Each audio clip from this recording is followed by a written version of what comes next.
exhibition Minnesota Impressionists is now at the Tweed Museum of Art, Duluth, Minnesota.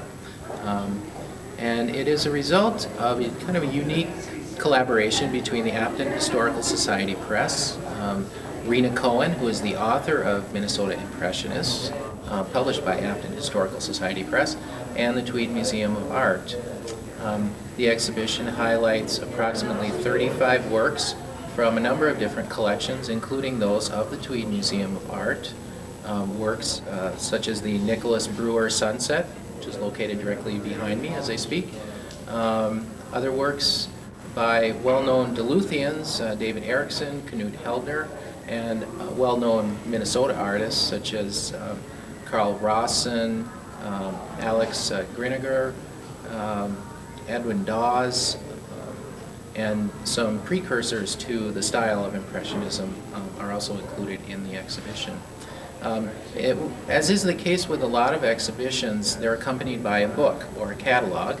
In the case of this exhibition, the book came first, which was sort of a unique aspect of the show, and the exhibition was conceived in order to accompany the book, shall we say. Usually it's the other way around, but the Tweed Museum of Art has a long-standing tradition, I think, of presenting works by 19th century and early 20th century painters, and so this seemed like a natural exhibition for us.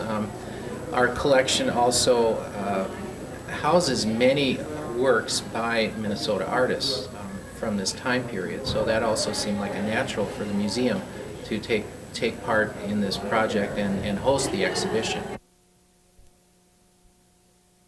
But I want to start really over here with some pre-Impressionist paintings and talk a little bit about them.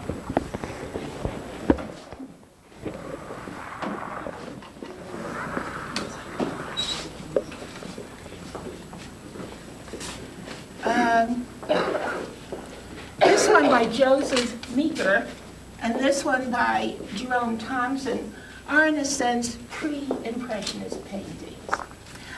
They have that same interest in light in nature, and a rather loose brushstroke. Not quite as loose as the Impressionists were later to use, but still a fairly dabby quality, way of putting the paint on the canvas. You can see the light reflected off the falls. This is Minnehaha Falls. And to a certain extent, that's also, the same kind of subject matter. And you can see the difference between the two.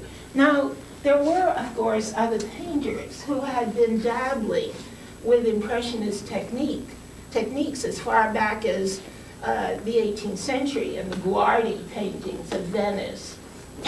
But in the early 19th century, a number of painters, including John Constable in England, were really focusing on the immediacy of the experience, of the painter's experience, and through him, your experience, too.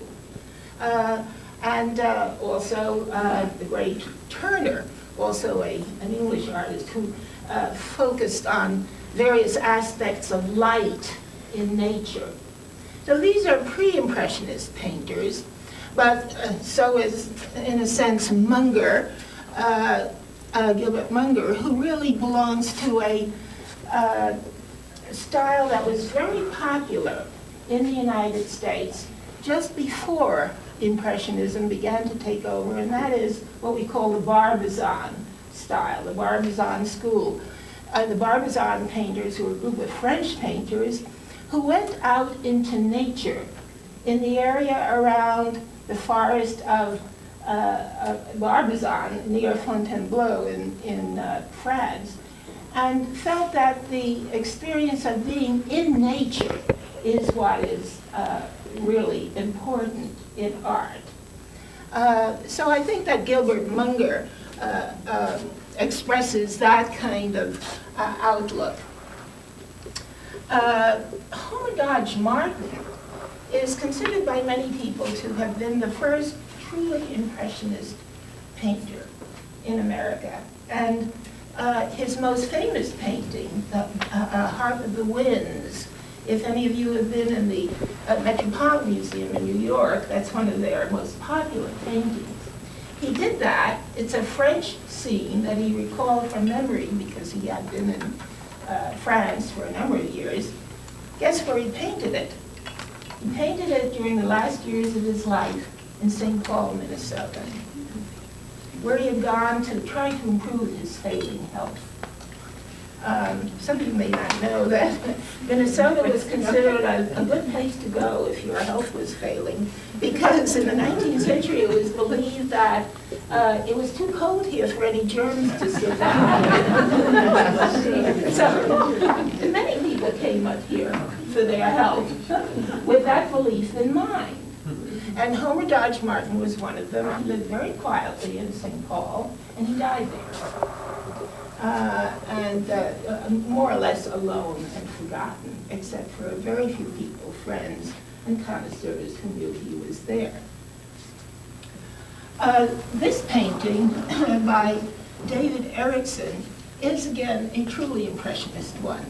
It's got that loose brushstroke that you can actually see the brushstrokes, and that's another way that these impressionist painters tied us to the painting. You know, we can see where they were. We can see their brushstrokes. And this gives us a much more immediate reaction to the painting than something that is polished over smoothly. And you really can see where the artist was. That's one reason that drawings are really so popular today, because you can see much closer in many drawings, you know, the stroke of the artist than you can in a smoothly finished painting. Newt Hillner also painted in this area, and here too you can see the broad brushstrokes, the interest in color, and the interest in light that I mentioned before. Light as a unifying theme. Light, you know, of course, the French artists who started the style in the 1860s, Claude Monet, Auguste Renoir, some of the, you know, well-known French painters were really the source of the style. Well, how did these Minnesota painters come across that style? First of all, Paris was the sort of magnet for American artists in the third of the 19th century, and until the end, actually, of the 19th century. They went to Paris to study, and they saw Impressionist paintings, which incidentally were not highly valued in France at that time. And that's one reason that some of the most famous Impressionist paintings, collections of American paintings, are today in Chicago. Mrs. Potter Palmer collected them. They found a readier audience in the United States than they did in France. Well, these painters, having been in France, came across the style. They knew it. In fact, some of them knew the great guru himself, Claude Monet. And they came back, some of them knew Pissarro, some of them knew Renoir, and they came back with the idea of devoting themselves to showing their own landscapes, or other landscapes too, in this, what was then called a modern style, modern being Impressionist. Newt Hillner was another artist from this area, from the Duluth area, and he too uses a kind of modified Impressionism. It's a little bit, it's not quite as spontaneous, perhaps. And spontaneity is another characteristic of Impressionist painting. You don't feel that the artist labored over the painting and scratched it out and, started over again 100 times. Not at all. You just feel that the artist knew exactly what he wanted to say, and he went to the canvas and he said it, and that was all there was to it. And that's another thing, of course, that ties us very closely to the painting itself, and that makes us feel a part of the artist's endeavor. You can see this very thick impasto, or very thick use of the paint itself, in this little painting by Carl Rawson. It's an untitled painting, but the paint actually has a tactile quality. You can almost feel the thickness of the brush strokes, with very heavily laden with paint. Or in this one, also by Rawson, and it's Minneapolis from Cedar Lake. This is a Duluth scene on a day very much like today. Also by a painter who painted quite a bit up in this area, Clarence Rosencrantz. Now, Rosencrantz actually spent a lot of his time, or a significant portion of his time, traveling in India and Burma, because he was asked to join an expedition sent out by the American Museum of Natural History to paint backgrounds for their displays of tigers and, I'm not quite sure what kind of animals they encountered, elephants perhaps, in Southeast Asia and in India. But he went along as the artist of the expedition, mounted on an elephant in one of those howdahs. Those are those, you've seen pictures of them, I'm sure, that you put on an elephant's back. How they get up there, I'm not quite sure, without tumbling off. I've never ridden on a howdah myself, but I know they exist. Have you ridden on one? Oh. Anyway, there he sat in his howdah, painting the backgrounds for these displays. And if any of you go to the Museum of Natural History and ask these animals, the tigers and the leopards and the lions perhaps, you will see Clarence Rosencrantz's paintings as the backgrounds for these displays. But these are less exotic in a way. This is, I'm sure, a Duluth scene, I think so.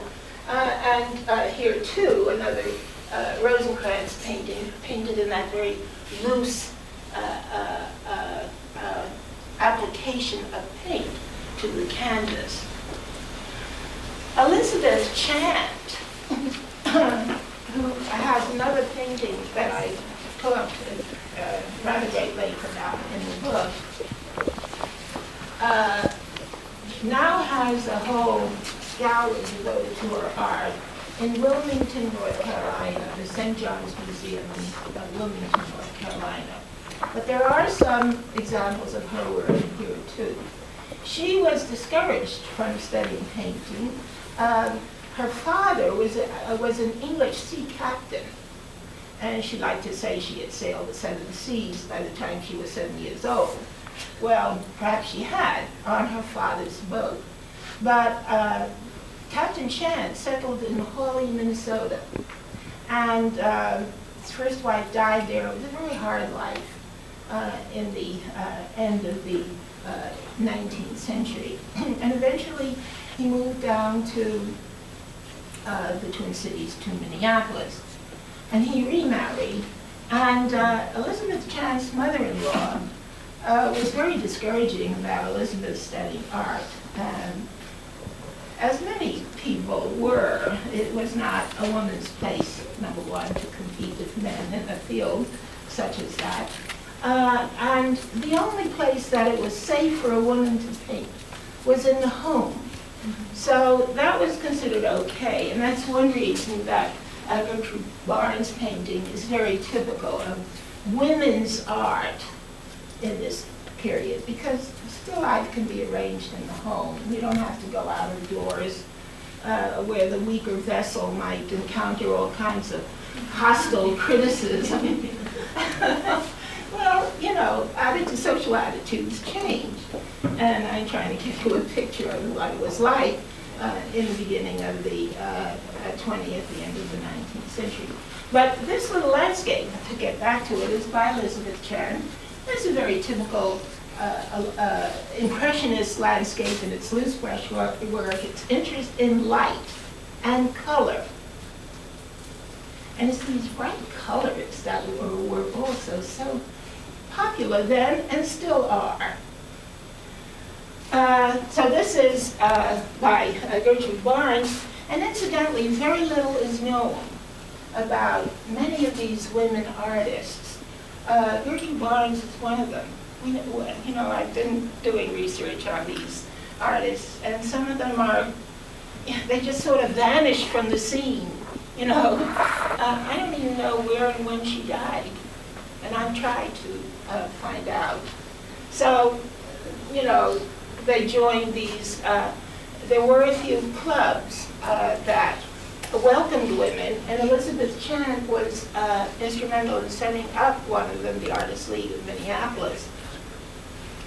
But generally speaking, women artists had a very hard time of it in the late 19th and early 20th century. But this painting by Alexander Vinegar, or Grinhager, I've also been told he pronounced his name that way, which is from the Minneapolis Institute of Arts, is very typically Impressionist in its interest in light again. That's really the unifying force, as well as loose brushwork and bright colors of Impressionism.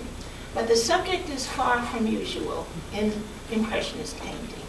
It shows a group of rather ragamuffin boys who occupied an area known as the Bohemian Flats. For those of you who know the area around the University of Minnesota, the Bohemian Flats was an area across the river from the university, on that, where the Washington Avenue Bridge now is. There's a flat area of land, and that was a shanty town. There were no mansions there, believe me. They were first built by those shanties by a group of Bohemian immigrants. Later, the Irish and the Poles and other ethnic groups moved in. But it kept that name of the Bohemian Flats. And these boys are, you know, getting ready to bathe in the cool waters of the Mississippi on a very hot summer day. And you can tell they're not aristocrats by their clothing, you know. And there is a very kind of casual attitude that is typical of this kind of Impressionist painting. Another thing that is very typically Impressionist here is that you don't see a low horizon line. You rarely do in Impressionist painting. Very frequently you take a kind of oblique, sideways, downward look at the scene. And here you don't see a skyline at all. Alice Sumner Leduc is another woman painter who's far too little known today. I think she was a marvelous painter, very accomplished. But she came from the Leduc family that had historic associations in the state. Her father was he was called General Leduc, I think, or Captain Leduc. He had taken part in the Civil War, and he settled in Hastings, Minnesota, where he and his family felt themselves above the rest of the, rural population there. But nevertheless, they are considered a part of the history of that town. And Elizabeth Leduc, as the daughter of a fairly prominent family, did take some art lessons, but sort of on the QT, you know, not to be broadcast. And she painted for herself and her family. She did not do what normal artists do today, which is to try to get their paintings into exhibitions, because she didn't want to be known outside of the family as a painter, nor did they want her to be known that way, even though her sister, her older sister, seems to have been a little more adventurous, eventually established a needlework industry called, I think it was called Hastings Needlework. And Alice Leduc actually designed some of the patterns for, embroidered doilies, that sort of thing, for the industry. And it was quite successful in its own day. She painted this portrait of her two cousins, descendants of General Leduc, in their garden in Hastings. And here too, there is that sense of light and color. And I think it's no accident that it was painted out of doors. You can see the lights reflected in the pinks and blues, very loosely applied, on the dresses of the two Gardner sisters. And she is very interesting too, because she occasionally painted in what the Dean of American art historians calls I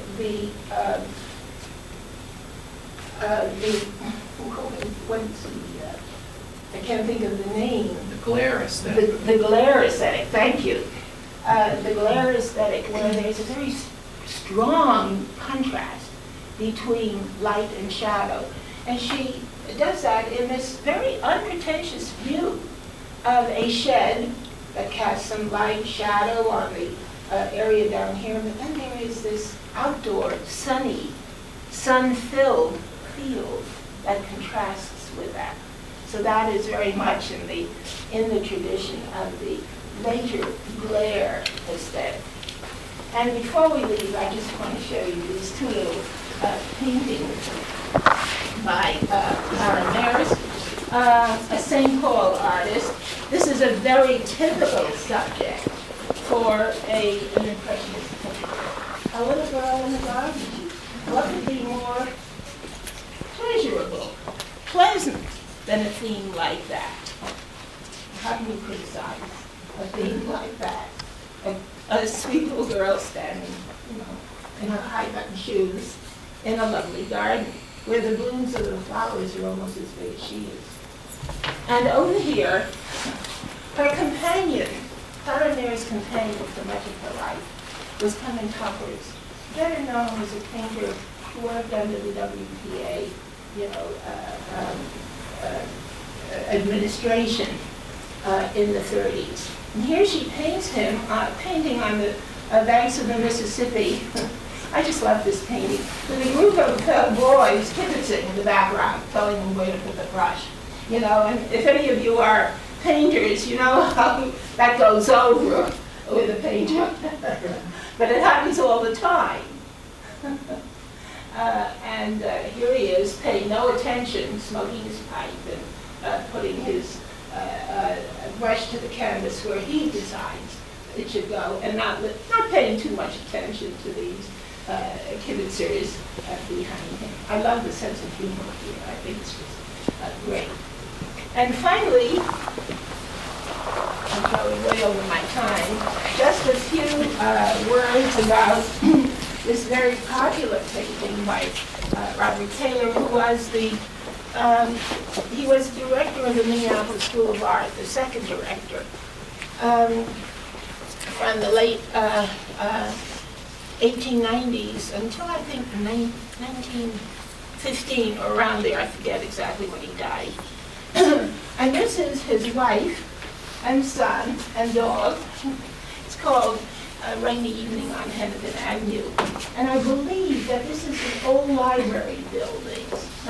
building, not the new one, but the very old one on Hennepin Avenue.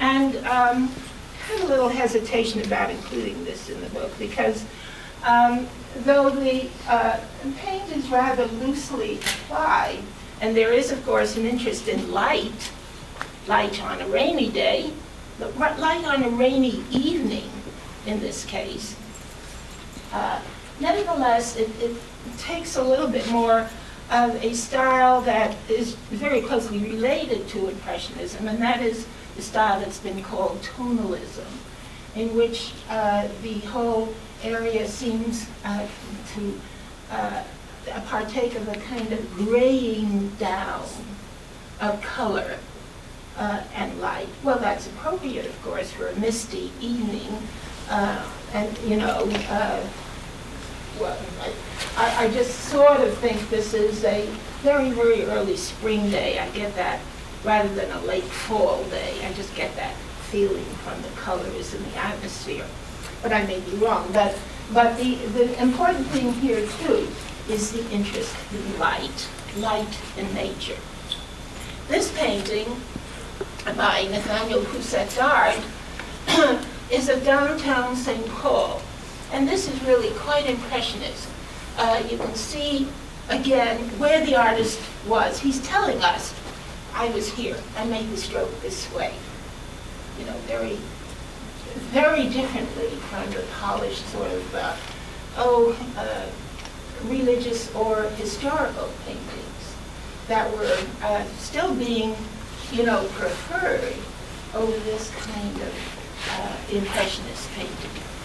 And as I said, I didn't mention this, but the one right behind this baffle, or right that greets you as you come in, these urban scenes are also something not quite so common in Impressionist paintings.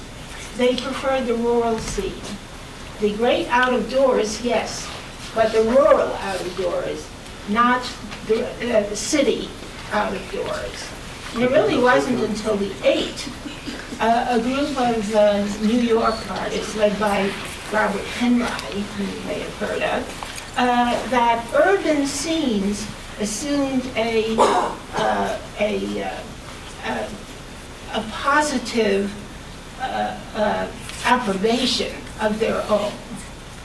So urban scenes, this is the old Duluth Depot, again by Newt Hillner, in which it reminds me a little bit, some of you may know of Monet's Gare Saint-Lazare paintings, where the smoke rises up from the railroad trains to the glass roof of the old glass-topped railway station in Paris. And this has something, there's no glass and metal roof here, but somehow the feeling is very similar to that classic Impressionist painting by Claude Monet. And I'm very glad this found its way into the exhibition. It's in my book, and again, it's by David Erickson, Duluth artist. And it's called Carnival Inventives. And this is a wonderful Impressionist painting. You know it's night. You know it's there's something immediate about it. Again, there are, you know, you can see where the artist was. He tells us, I was here. You know, he leaves his mark, as it were. And though this is not a Minnesota scene, nevertheless, it is by an artist who always considered himself not only a Minnesotan, but a Duluthian. He actually died here. He came back to Duluth. He taught here. And a number of years ago, the Tweed Museum had a retrospective. I think it was in the 60s. I'm not quite sure, the 60s. Was it William Boyce who did that show? So, you know, a lot of his canvases were in storage. Nobody, you know, during the heyday of abstract expressionism, this kind of painting was really very much denigrated. It was too Figaro. Who wants to see this kind of thing? The way of the future, the wave of the future is abstract painting, anything that bore any resemblance to the real world was kind of frowned upon. And that was true when I went to school. You know, I was almost ashamed to say, I really like this work. And finally I got up enough courage to say, yes, it's great. And I don't have to be ashamed about liking it. This is by Herborn Gausta, another Minnesota artist. It's a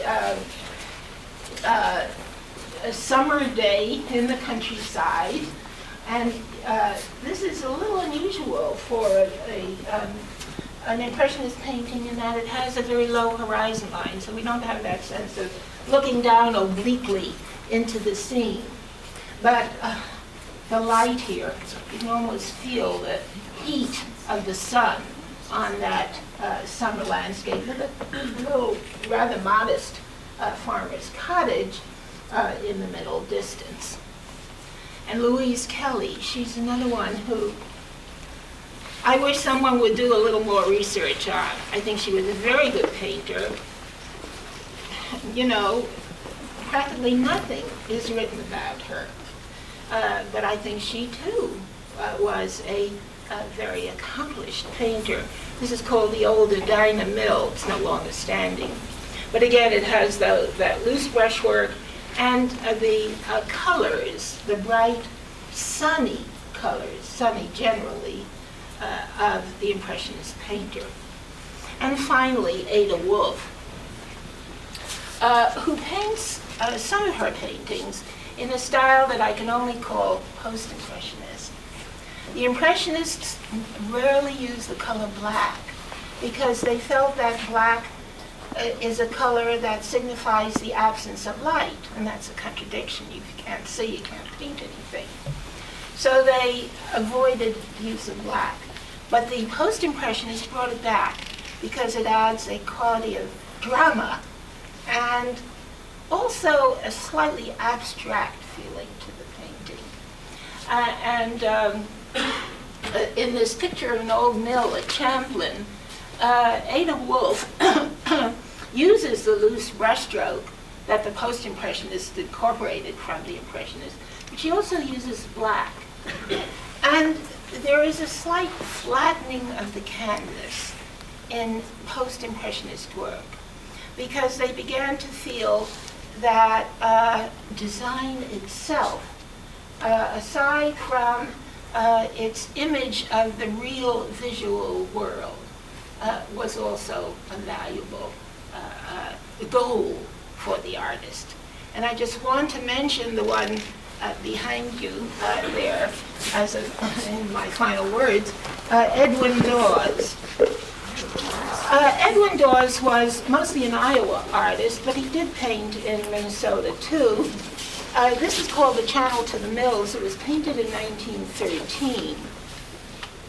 And this is another example of an urban scene done with an Impressionist's brush. Because there we have the old flour mills of Minneapolis, rather hidden in the mist. They're not very precisely painted. And we have a feeling, I think we all, being Minnesotans, know this feeling very well, of the chill of the Minnesota winter. You know, there's a channel here through in between the ice on the river. But Minneapolis and the Middle West generally is becoming industrialized. And we have that same theme as Brewer's painting of the train in the wintry landscape with the smoke rising up. But in this painting, I think, as in many paintings of this period, before the advent of environmental consciousness and what, you know, this kind of industrialization actually did to the environment, there's a feeling of optimism here, a feeling that this will bring greater and greater prosperity to the region of the upper Midwest. And just look at the colors here. There are pinks and purples. It's not all gray. And those pinks and purples, and even in the smoke from the railroad train, has those colors in it. So the artist is looking at this with an optimistic attitude. This means onward and upward for the Middle West. So it's going to leave. If you have any questions, I'll be glad to try to answer them. I'm not sure I'll be able to. Rena, is this the first time that Minnesota Impressionists have been looked at as a group? As a group? Yes. And it was rather hard to do because, unlike some of the Impressionist painters in the East, there was no sort of central figure around whom the others kind of congregated. They were all following their own individual styles within Impressionism. But there was no sort of what you would call a leader of the group. Alexis Fournier, I wanted to get one of his paintings here, a bridge in South Bend, Indiana, where he eventually ended up, but we couldn't get that painting. Could have been such a leader, I think. Or Nicholas Brewer, whose two paintings on the other side of this baffle I started off with, also could have been a leader, but he also left the stage and became a portrait painter of note. He even painted he painted portraits of the high and mighty. Franklin Delano Roosevelt was one of his sitters. So, but he always considered himself a Minnesota painter. So I think for the reason that there was no sort of dominant central figure around whom the others could congregate, Minnesota Impressionism has not been really looked at before. How do you think they fare in the context of the big American Good Impressionist question. roster? Not well, because they were following an earlier, what was considered a decadent style. At the time, most of them were painting, because this was after Cubism had appeared, and the ones who, the gurus of the art scene were saying, oh, this is a very, not only conservative, but retarded, way to look at painting and making. So I don't think they fared very well. The mere fact that there are so many who are still unknown, especially the women artists, but some of the others too, I think is testimony to that. Yes? I was curious, do you think they distinguish themselves as particularly Minnesotan as opposed to French Impressionists? Yes, they did. They did. And some of them said that they were going to use the French style to paint their native land, their native region. Anton Gag from New Ulm. There's nothing by him. There is. A small piece. On Oh, the other yes, side. that's right. He was one of them who actually said that. He's going to use the French style for the area around New Ulm. But so did Fournier and so did many of the others. Yes, there was a conscious effort to bring that style to portray the upper Midwest. But not to break with it. Oh, no, not to break with it. Oh, no. Any other questions?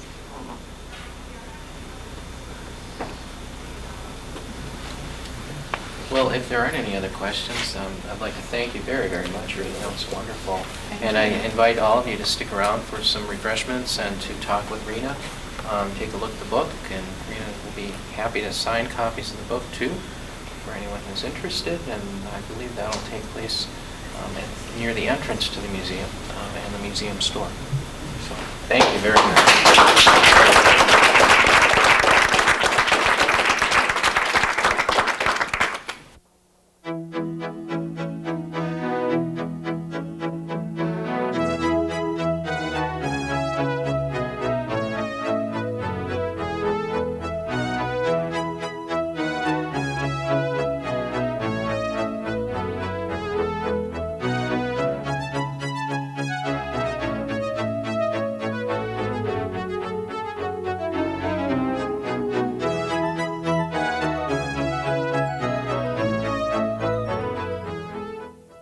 Well, good afternoon. Martin DeWitt's my name, and I'm the director here at the Tweed Museum of Art at the University of Minnesota in Duluth. The Tweed Museum of Art has in its collection nearly 5,000 works of art in a real diversity of mediums and by artists from all over the world.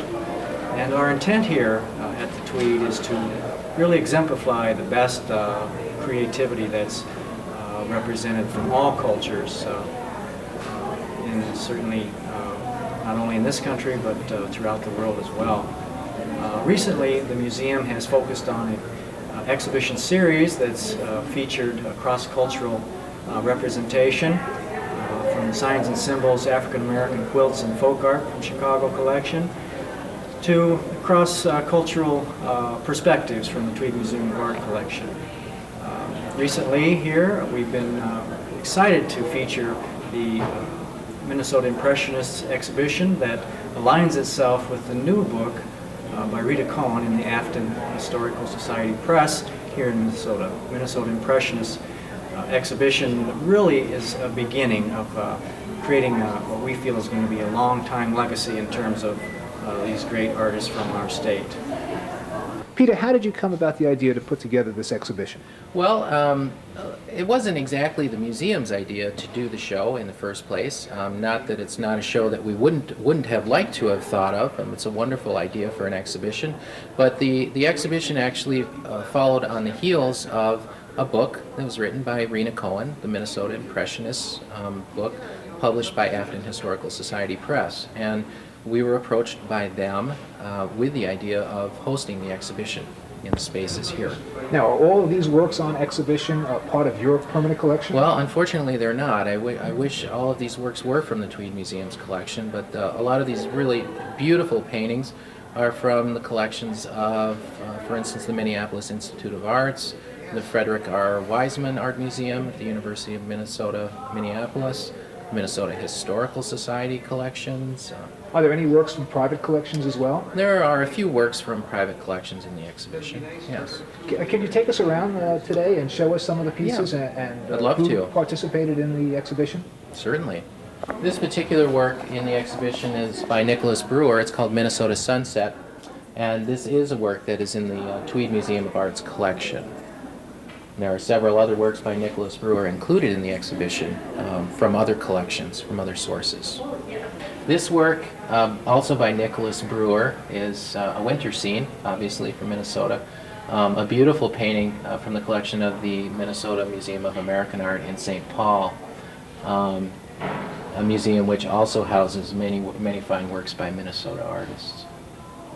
It's very indicative of the type of work that is being called Minnesota Impressionism, and also the idea that it's a winter scene is very, of course, dear to our hearts here in the state of Minnesota. This is a painting by Edwin M Dawes, who is a very well-known Minnesota Impressionist painter. It's from the collection of the Minneapolis Institute of Arts, and it's a wonderful example of the mixtures of urban realities plus the sort of idealism of Impressionism. Even though this is a rather smoky and smoggy scene on the banks of the Mississippi River in wintertime, when all the smoke is sort of boiling up from the landscape, the artist has chosen to use a palette, an arrangement of colors that are very light and almost sugary. So it's a really wonderful painting in that it mixes those two realities, the realities of the artist's imagination, the impressionistic technique, and the realities of an urban scene. This painting is by David Erickson, who was a Swedish immigrant to Minnesota, like a lot of artists were, and a lot of other artisans. It shows a carnival in Venice, and that's the title of this painting. It's lent to the exhibition by Stephen and Cindy Lobrano, private collectors from Jacksonville, Florida. We're very happy to have it in the show because it does bring up some issues with Impressionism. One is the fact that, of course, Impressionism started in France. The Herborn Gausta painting, which was lent by the Minnesota Historical Society collections, is a great contrast to some of the urban scenes and the European impressionistic scene by David Erickson, in that it's a very quiet kind of pastoral scene. Minnesota landscape, probably a farmscape with a pond or river in the foreground. It does have that kind of characteristically bright, optimistic palette of Impressionism. The two works in this section of the exhibition are lent to the show from the Frederick R. Wiseman Museum at the University of Minnesota, Minneapolis. They're by Clara Mares. She's one of many, well, I should say one of several artists in the show, women artists who really have not had much recognition or haven't received their due in terms of their contributions to painting in the state. Clara Mares, in one sense here, has a very sketchy painting, painted in very broad brush strokes, kind of an anecdotal painting. It's actually an image of her protege, male painter, painting on the banks of the river, and sort of a crowd of hecklers behind him, and he's very serenely going on and ignoring them and just painting the scene before him. It's kind of an interesting image, too, of an artist working plein air or outdoors in the open air. And that was common among Impressionist painters to work that way. The other Clara Mares image, smaller painting, is actually done on wallpaper. Could have been simply a sketch. It's kind of interesting to speculate why it's on wallpaper. It wasn't a standard surface to work on, but it did provide a certain degree of texture to the painting, for one thing, but it might have also been just a scrap that was in the artist's studio, and it received that painting. It's called Girl and Garden. It points out the role that the landscape plays in Impressionist paintings. Also, you see very many gardens and flowers, of course, because of the color effects and the way that flowers in a landscape tend to dot color around the scene in an interesting way. And then the girl reminds one, too, that many Impressionistic subjects were not of sort of the tragedies of the day or the deeper societal problems of the day, but were more about the everyday scene, the enjoyable aspects of life, and the enjoyable aspects of human beings in nature. Well, in doing the research, are there any pieces that you feel are lost treasures that were discovered? Many of the pieces come from the Minnesota Historical Society, and they have been in storage there, most of them.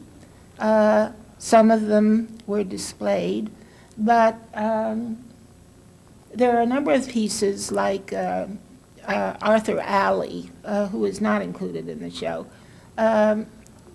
whose painting could not be lent for the exhibition because it's too fragile. I think he's a lost. His painting of St. Paul at Night is a lost treasure. But so is the David Erickson Carnival in Venice. And so is Alice Leduc's portrait of the Gardner sisters. So yeah, there are several lost treasures in the exhibition. Now, both your book and the exhibition have several women artists on display. In fact, maybe almost half of the collection. Is that unique? Were women a large part of the Impressionist movement in other areas of the country and the world? Strangely enough, women were encouraged by the original Impressionist artists in France, and a number of well-known names came out of that tradition. Mary Cassatt, for instance, of Philadelphia. But women artists generally in this period of time that we're talking about had a very hard time of it, getting themselves known. Well, here in Minnesota, was there any particular tie to the arts and crafts movement of the time? That's a good question. The arts and crafts movement and John Scott Bradstreet was really not geared to Impressionism at all. They focused on utilitarian furniture. However, Elizabeth Chant, who is in the exhibition, had very close ties to the arts and crafts movement. So it's a double-edged thing.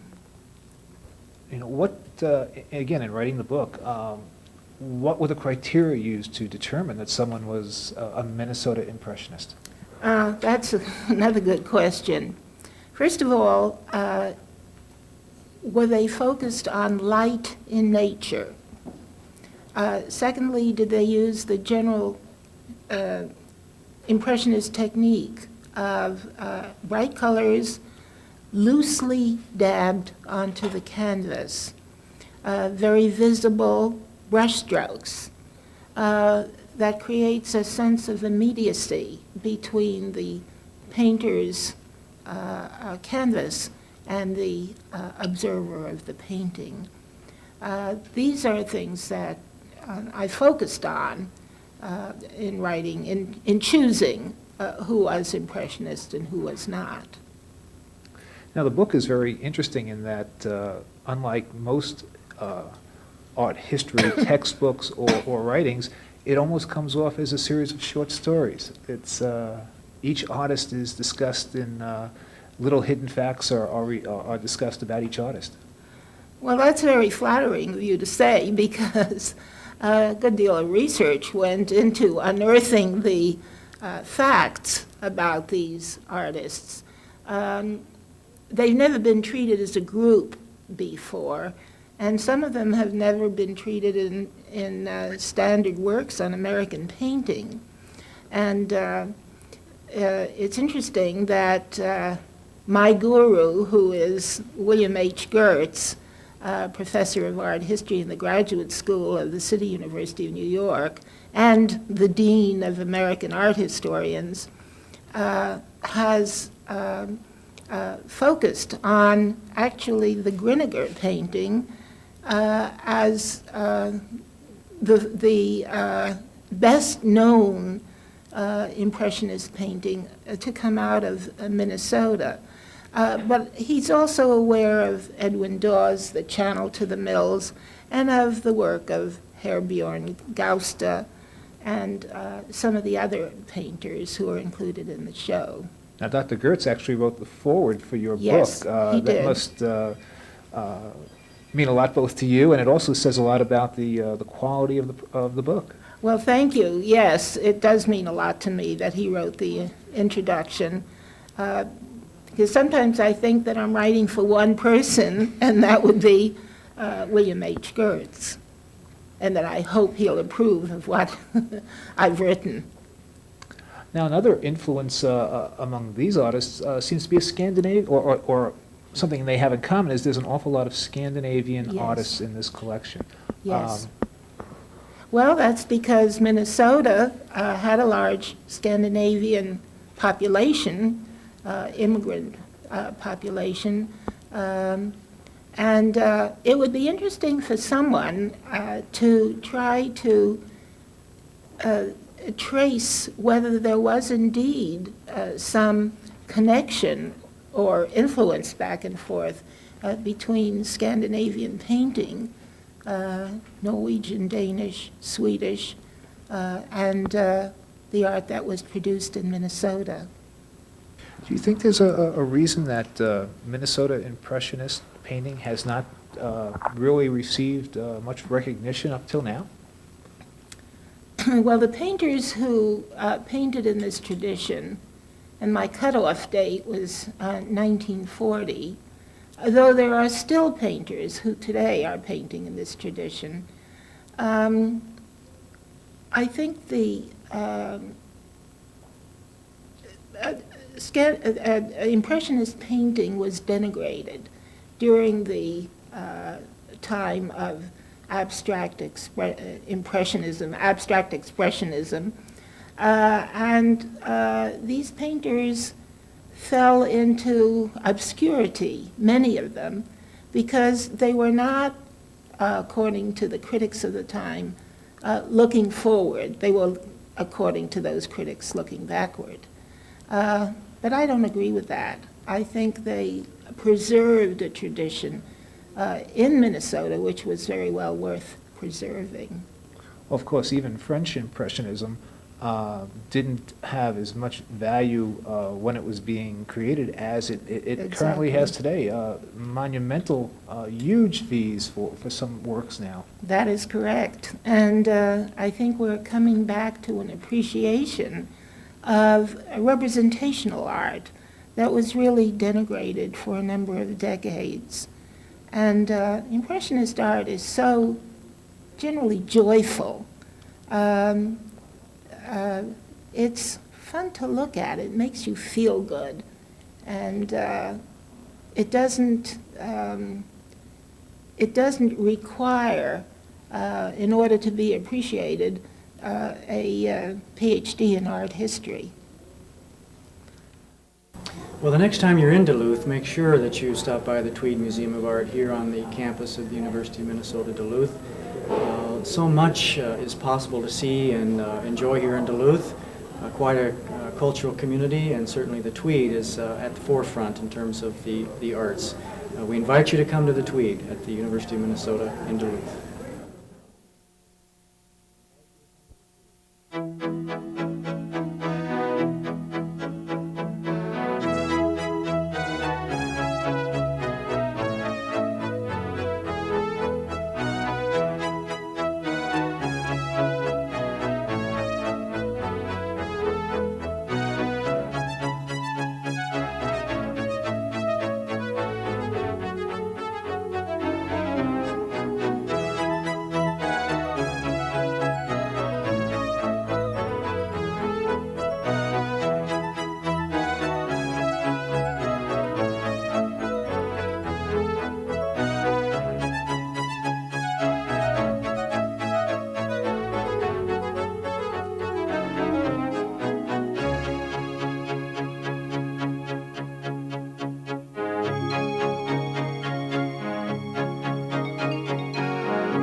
Afton Historical Society Press is a not-for-profit organization publishing fine books on a wide range of Minnesota subjects.